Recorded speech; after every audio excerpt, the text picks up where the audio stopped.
Bayramınızı tebrik ediyoruz. Allah razı olsun. Çok teşekkür ederiz.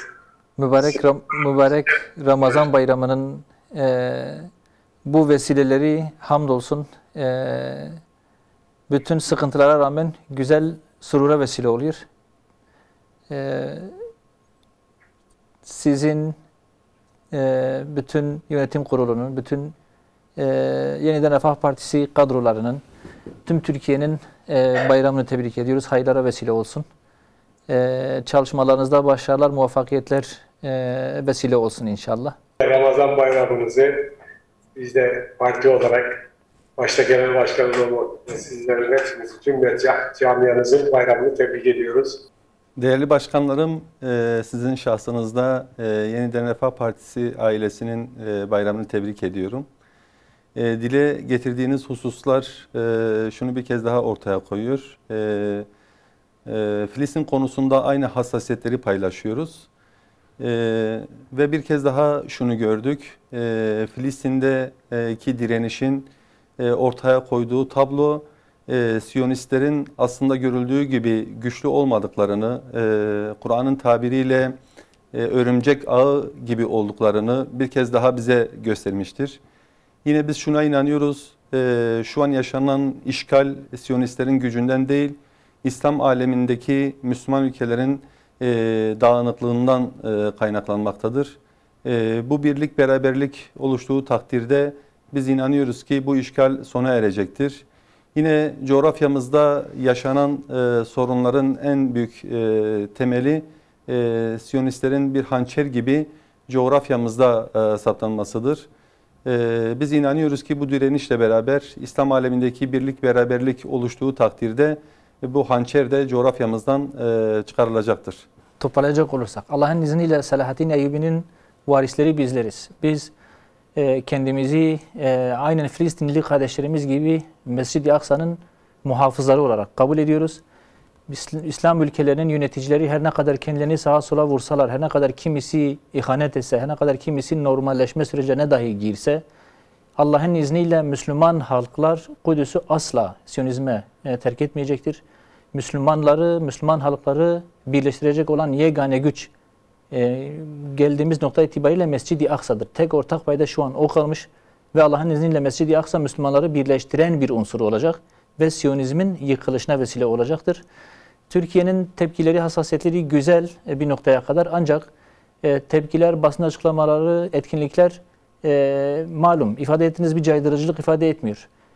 Siyasi ilişkiler, askeri ilişkiler, anlaşmalar, diplomatik ilişkiler masaya konulmadan, kesilmeden, devletsel anlamda bir tepki ortaya konulmadan diğer tepkilerin bir anlamı yoktur. Türkiye'nin uluslararası platformları sahaya sürme, bir araya getirme, harekete geçirme, İslam ülkelerini bir araya getirebilme anlamında ciddi bir rol üstlenmesi lazım. Şu an Türkiye'nin vazifesi budur. Malum ağız tadıyla dememizdeki maksadı herhalde hissettiniz. Evet. Yani ağzımızın tadı maalesef yok. Evet. İki sebepten yok. Birisi zaten bu salgın malumunuz. Salgın dolayısıyla neredeyse 1,5 senedir ağzımızın tadı kaçmış. Bu yetmemiş gibi şimdi bir de Siyonist zulüm üzerine tuz biber ekti maalesef. Bu bayramı da Ramazan'ı da zehir etti milletimize, Müslümanlar. Evet. Tabii ki onlar görevleri yapıyor bana sorarsanız. Onlar kendi görevlerini, kendi inançlarının gereğini yapıyorlar. Ama biz ne yapıyoruz? Asıl düşünmemiz gereken bu bayramda belki de üzerinde çok durmamız gereken husus bence budur. Yani rahmetli Erbakan hocamızın da sık sık ifade ettiği gibi dünya Siyonizminin bir ilk şeyi haline gelmiştir diye, yönetimine girmiştir diye. Bundan kurtuluşun yolu da Müslümanlar olarak, dünya Müslümanlar olarak birlikte hareket etmek ve şuurla hareket etmek ve onun anlayacağı dilden cevap vermek suretiyle ancak bunların zulmü önlenebilirlerdi. Bugün de maalesef yine aynı noktadayız. Yine Erbakan hocamızı haklı çıkaracak olaylarla karşı karşıyayız. Bu İsrail kurulduğu günden beri alınan aleyhinde alınan bu kadar Birleşmiş Milletler kararına rağmen hiçbirini yerine getirmemiştir. Aksine hedefine ulaşmak için, Büyük İsrail'i kurmak için adım adım ilerliyor. Hiçbir kararı da dikkate almıyor. Dünyanın kınamasını da dikkate almıyor. Dünyanın lanetini okursanız dikkate almıyor. Hiçbir şey ifade etmiyor. Evet. Onlar hocamızın tabiriyle ancak müeyyideden anlar derdi. Evet, ortaya müeyyideyi koyacak olan kim? Bizleriz. Ama bizler bu müeyyideyi korumakta nedense böyle çok gevşek davranıyoruz. Geçmişte hocam başbakanken El Halil'deki olaylara Mehmetçik'le müdahale etmişti. Oradaki olaylar yatışmıştı. Demek ki bizim güçlü bir ülke olarak bizim o bölgede inisiyatif almamız gerekir. Bu zulümleri durdurmak için öncelikli olarak bizim hareket etmemiz lazım. Birleşmiş Milletler İsrail'i devlet olarak tanıdıktan sonra 2012 yılında Filistin devletini de tanıdı.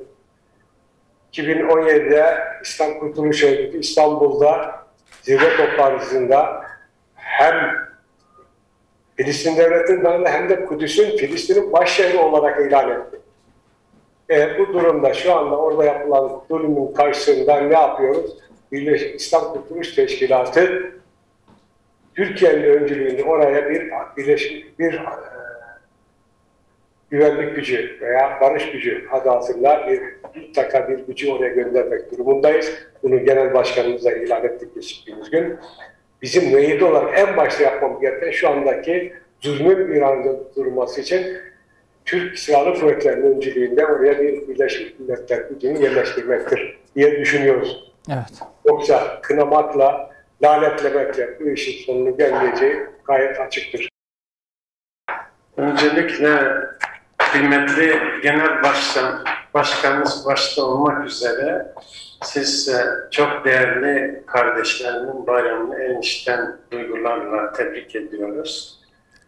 Ve bütün Hüdapar teşkilatlarının da bayramlarını sizin vesilenizle tebrik ediyoruz. Birleşmiş Milletler demin Genel Sekreterimizin ifade ettiği gibi medet ummamız hiçbir çözüme yönelik olamaz. Amerika'dan da medet ummayız.